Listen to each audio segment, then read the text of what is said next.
Vlog, ang vlogger na si Pat, Kuya Dibs Vlog. Pare? Pare?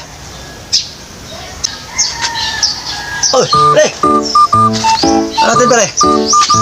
Pare, hiram sa ako ng bigas, pare. Kahit 2 taka lang, pare. Wala na kasi kami masahing. Ha? Hiram ko ng 2 taka ng bigas? Siya lang, pare. Hirap din kami yun, pare. Wala eh. Wala na kami masahing din eh.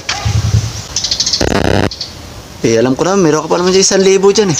Papalit ako naman kagad. Damot mo naman. Meron ako 1,000 ito, pare. Pero pang budget ko rin sa pagkain namin. Ano? Pare, hindi sa magdamot ha. Paliwanag ko sa'yo, pare ha.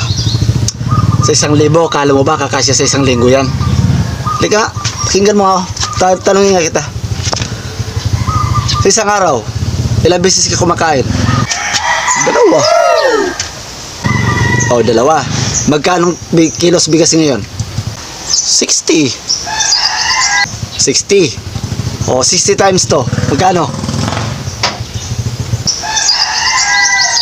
120. 120. O, palagay natin sa 1 linggo. 120 times 7. 840. 840. O, magkano natira sa 1,000 ko? 160. 160. Oh, hindi pa kasama dyan yung ulam natin. Ay, palagay lang natin yung ulam natin. Gagastos sa isang araw ng 100. Yung 100, kukulangin pa ngayon eh. Palagay lang natin 100. Ilang beses tayo magulam sa isang araw din? Oh, 2. Oh, so ibig sabihin, 200 ang isang araw natin. Oh, 8 times natin yung sa 1 linggo na naman. Magkano lahat? 1,400.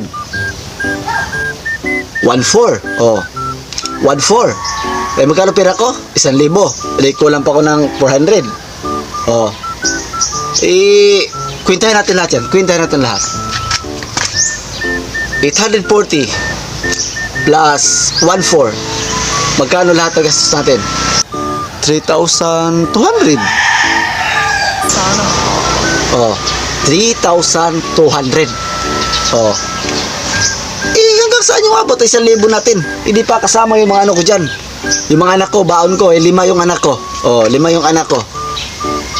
Kada umaga, bibigyan ko ng baon nila 20. Oh, 5 sila. Gano din? 100 din sa araw. Hindi pa kasama yung shampoo namin dyan. Bilihin dito sa bahay. Snack pa, wala pa. Pasiran ko na 1,000. Mag-isip ka nga. Nako, pasensya ka na pare, pasensya na. Siyempre, salamat lang pare. Dami mo na mga aligasyon. Hirap na ng 2 takal, dami mo pang sinasabi. Salamat pare.